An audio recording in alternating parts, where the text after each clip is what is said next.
Hey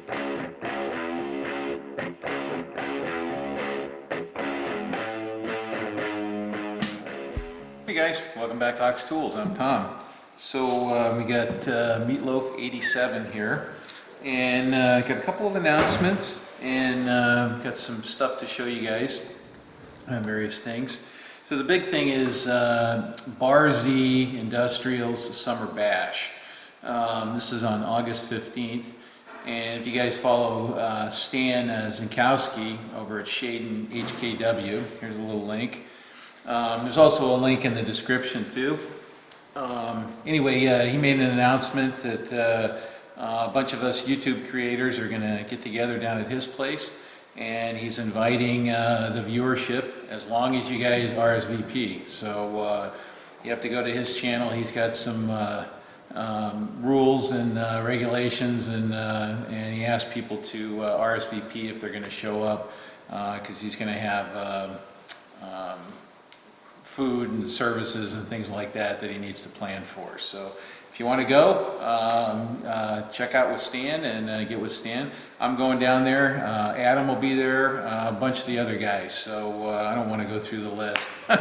There's too many, and I'll probably forget one, and then they'll be mad at me. So anyway, so that's kind of the big announcement. So a couple of things to note. We're going to have a 4-jaw challenge, and we're also going to have a layout challenge where we do a little bit of layout work, and so I'm kind of running that event, and I got a little plan.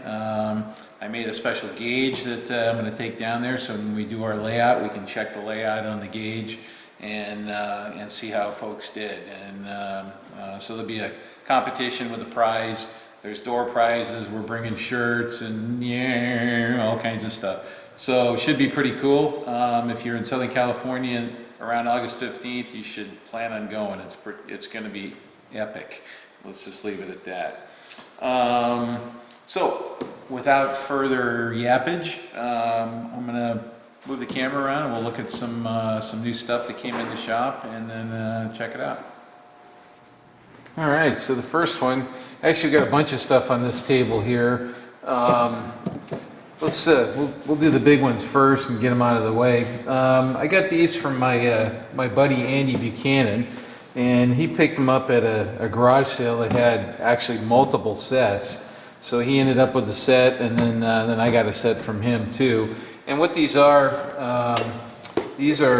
Morse Taper drill in Hewitt indexes, which is kind of cool. And there they are. And this set goes from 49/64 to 1 inch, and they're all brand new taper shank drills. So the really cool part was that they're in the indexes, which is neat.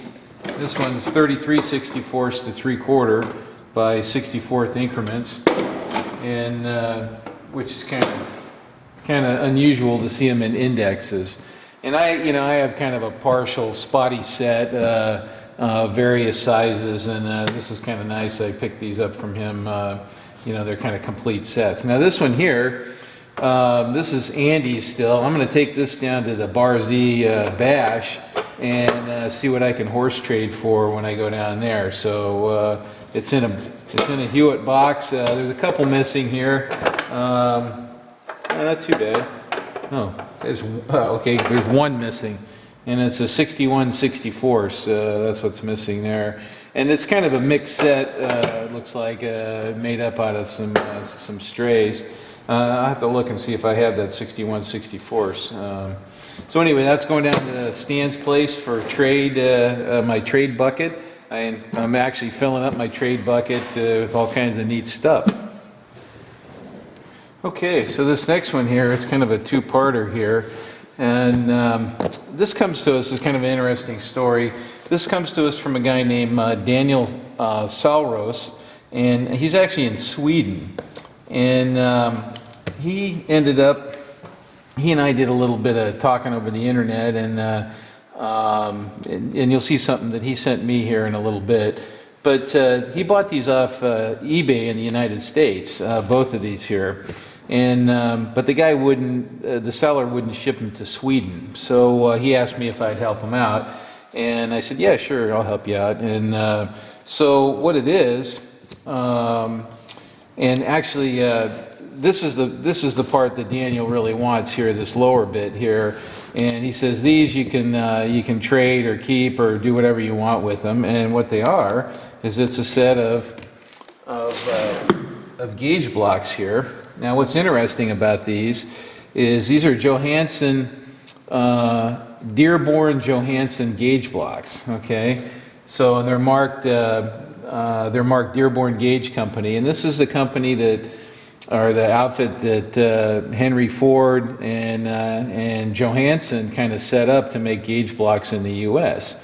And they're all marked, and it appears to be complete with the exception of probably a wear block here. Looks like there's one missing potentially, but it looks like it's all here. Now there's some corrosion on some of these, some of the outer faces, but the blocks are in pretty good shape. So this is actually going to go down to Stan's as well for trade, and we'll see what we can trade some of the local flora and fauna down there. So there's a Dearborn gauge there. So and they're marked. They're all marked. Now this is kind of interesting. It says you know, something St. Louis Ordnance Plant or something like that. I don't quite. The label's kind of partially missing, but. Dearborn Gauge Company, Dearborn, Michigan, 1943, okay, is the date. So, all right, so there's that. Now, what's down below, Daniel really doesn't want me to show it. And I'm gonna open it real quick, and you guys will get a look, and then that's about it. Okay, oops. We're gonna open it up, bleep. You get a quick look, okay, and then I'm gonna close it up. Okay, so what this is gauge block accessories, and what Daniel wants to do, and I said fine, no problem, is I'm going to ship these back to Sweden, and he's going to shoot a video to put on his channel, and then he said, yeah, by all means, shoot a video of you demonstrating this, but wait till my video comes out, or we'll make them come out together. And so it'll be a few weeks before this video comes out. So I'm going to play around with this set, and we'll demo it and kind of test drive it a little bit and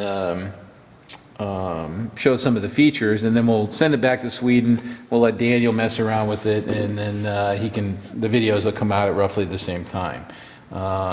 Anyway, so stay tuned for that. So that's Johansson gauge block accessories there. Okay, so what these next things are here. So these are some lumps of steel right now, and they're two the same here. Actually, that's a good way to do it. So this is the bottom, and that's the top.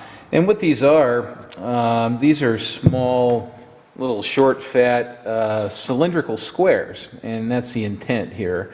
Now, obviously, they're not finished, and so this whole, all the way down to the material, this has got a story. There's a story about where the material came from.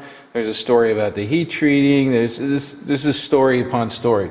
Well, I made these, and I made two of them, and but I don't have a cylindrical grinder. And but I had a friend that had one, and so I said, hey, listen, you know, I'm going to make these things, and I said, would you grind them for me?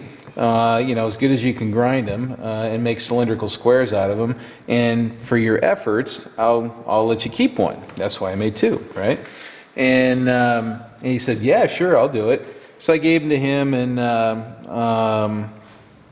and he sat on them for, I don't know, over a year, and he never got around to them. Well, he doesn't work where he used to work anymore. So in fact, he retired. So he gave me back these. He goes, oh, sorry, I couldn't get to them. You know, I can't grind them. Sorry. So I'm like, all right, no problem. Hey, no worries. Well, I started communicating with a guy on Instagram, and his name's Alex Kern, and he offered to grind them, and they have a cylindrical grinder where he worked. Well, very similar thing happened. I sent them out to him, and he had them for a little while, and then he ended up changing jobs as well. And his new place doesn't have a cylindrical grinder.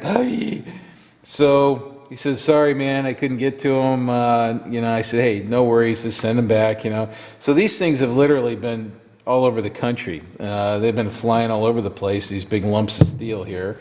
And they're just crying to become cylindrical squares, but I haven't found the right resource yet. So maybe I need to fly out to and visit old Don Bailey out there at Suburban Tool and have him give me a lesson on the cylindrical grinder, and maybe we can shoot a good video and get these things ground up at least. So maybe I'll call Don and see if he's game for that, a collaboration or something. So anyway, that's the story on these. They're made out of 8620. They're heat treated. They're about 60, I don't know, 65 on Rockwell on the outside. They're pretty hard, and you know, they're drilled to kind of lighten them up a little bit. It also gives you a place to drive it with the driving dog too when you're grinding it.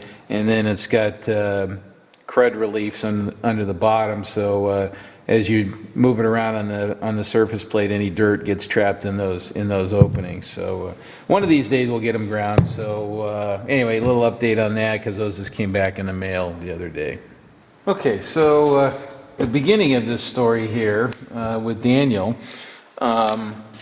was he had sent me a picture. He was having a party at his place in Sweden there, and they had some beers there, and this was the beer that they were drinking there. And I said, oh man, I said, that's great. I said, you know, and I said, hey, what's the chances of you sending me one of those? And so Daniel obliged, and he sent me a couple of these in the mail.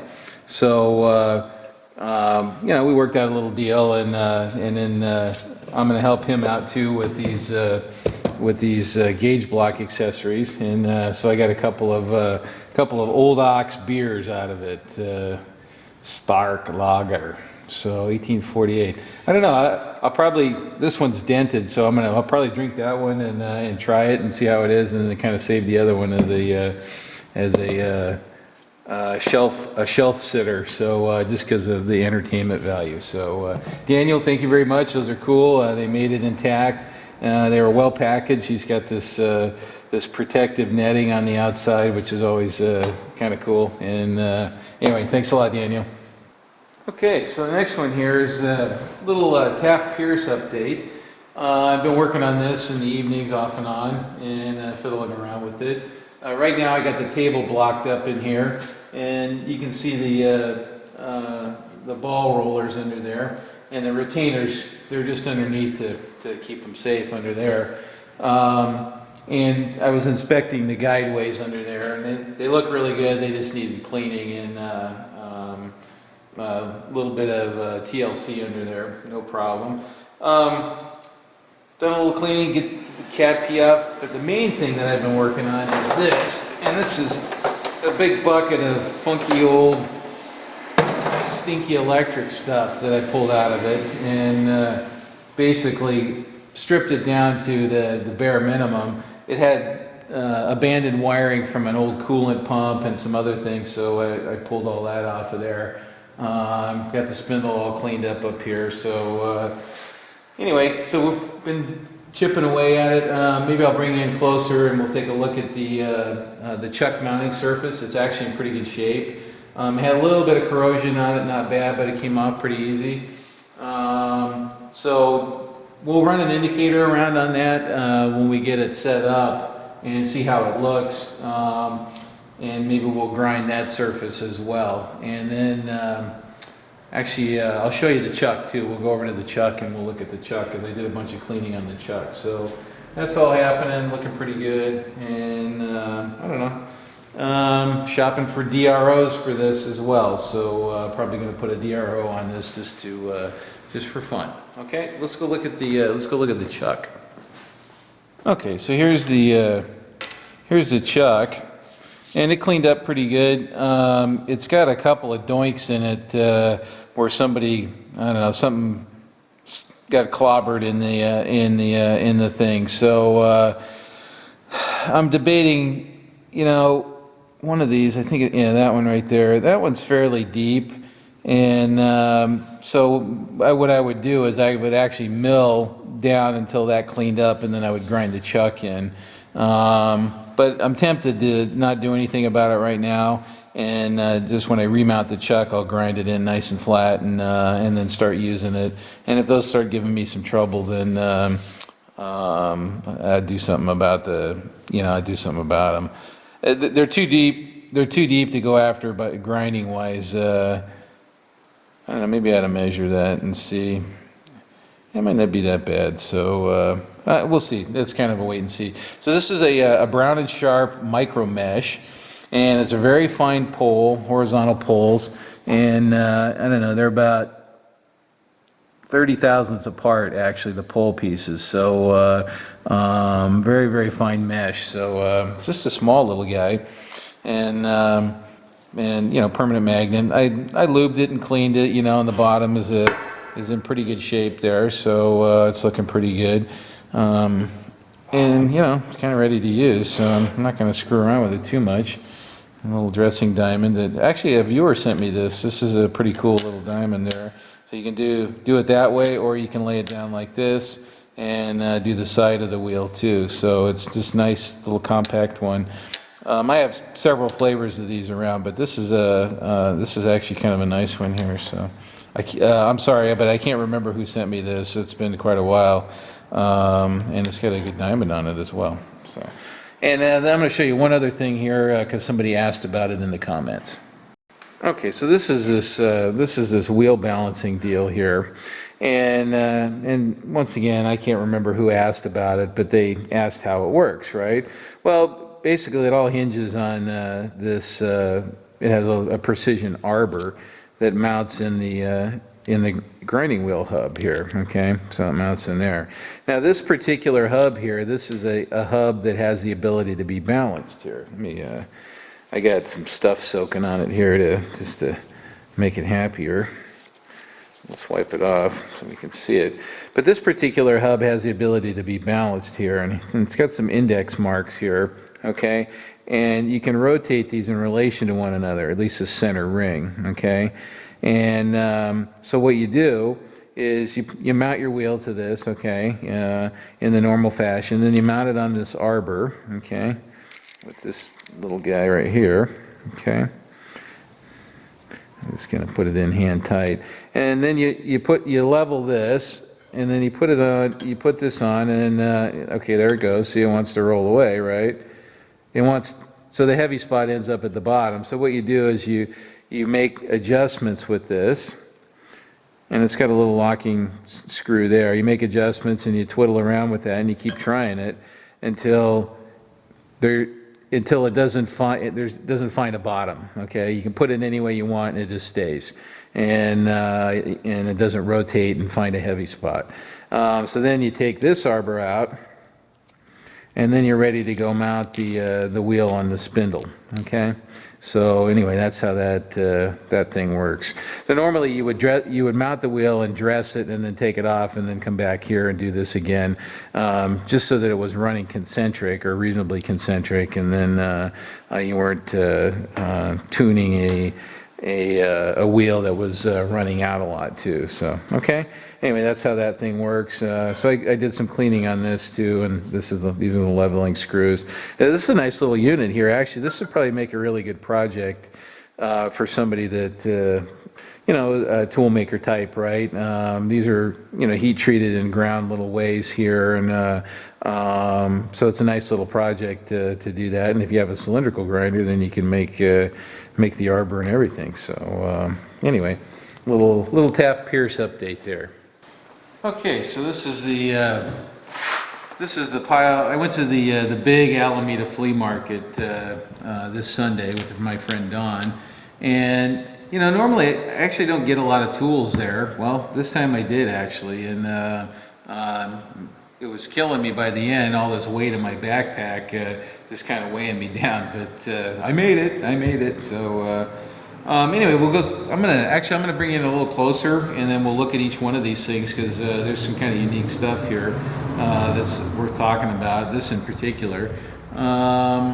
Let's do this one here. This is a Huntsman welding hood, and I always call these TIG welding hoods.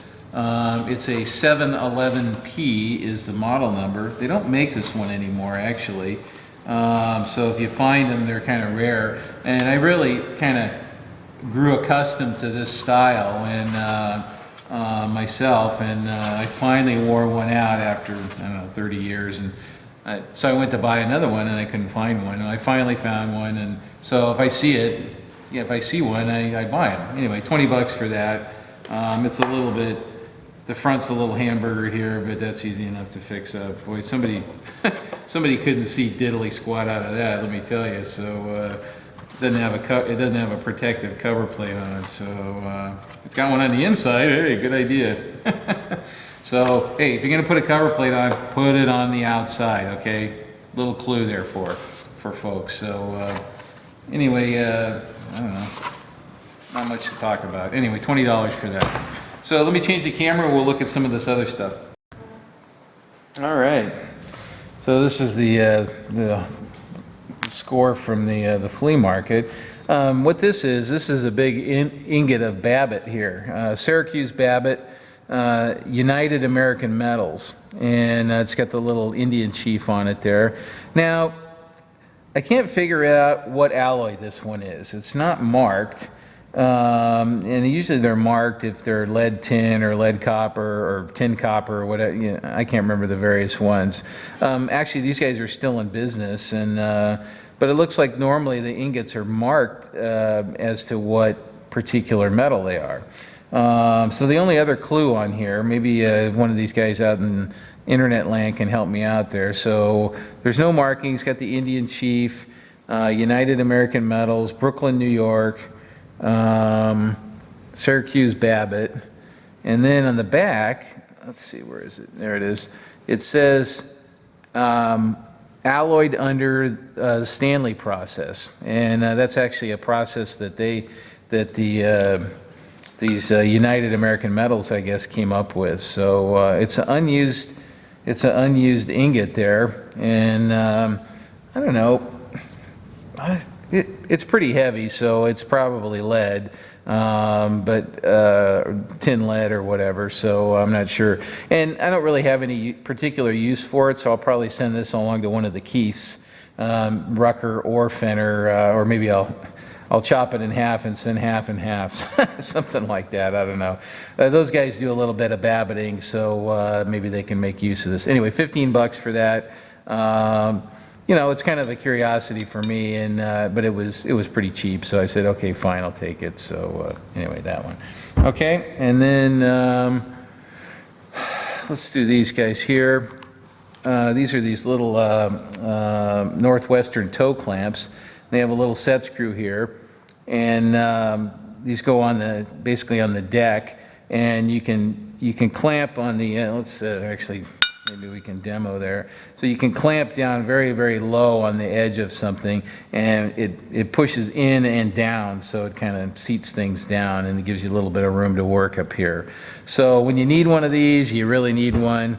And this guy had 6 of them, so I bought them, $5 a piece.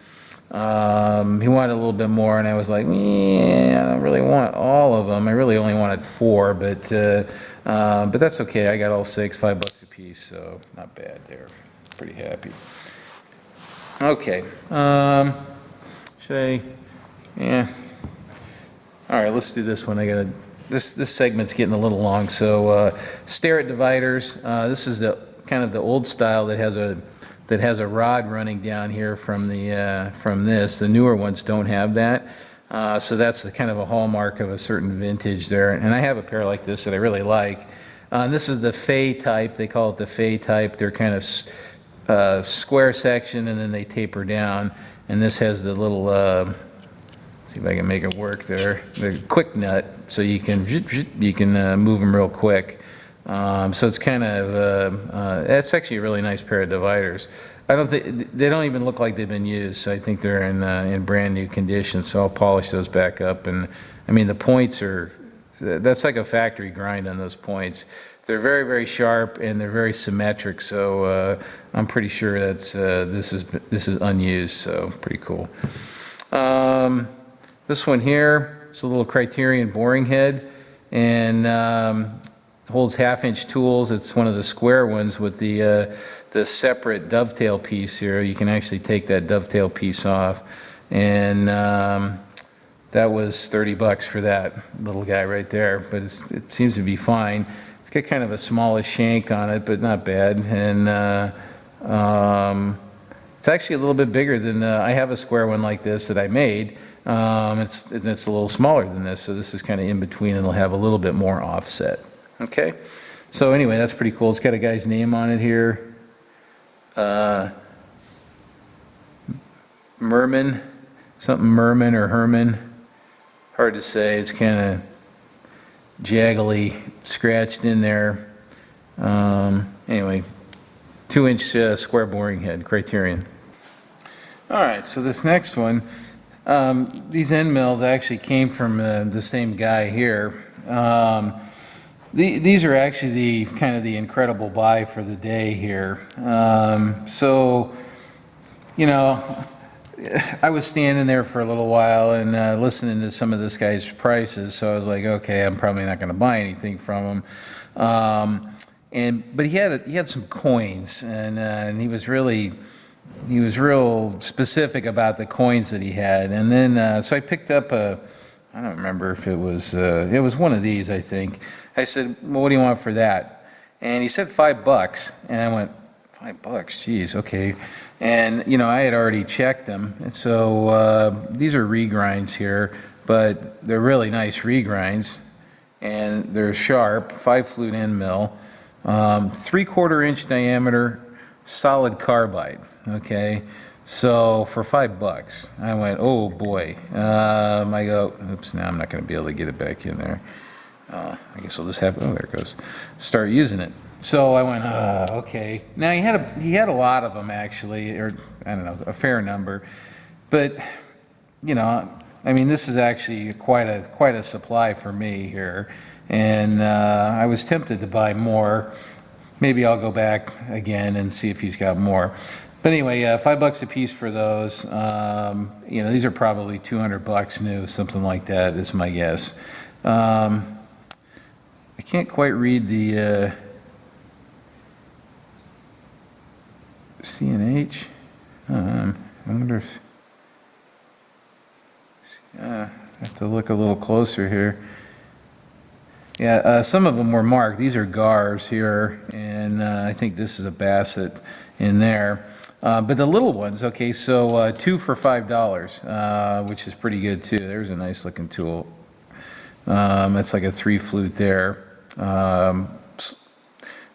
Fast helix, and which is kind of nice. A little 2-fluter there, coated, and a little 1/2-inch 4-flute. And then this is a little double ender here, kind of a stub length. So that's a nice stiff little tool. That's a good looking tool too. So so anyway, like I said, that was kind of the rip and deal for the day. You know, I know you guys are out there screaming, why did you buy everything that he had? You know, and it's like, I have a lot of end mills, and so I have to, I have to curtail myself a little bit. It's not just about the tools, it's about the work too. So this represents, you know, if you're careful with it, this represents a year's worth of, yeah, just drop it off the table, Mr. Bozo.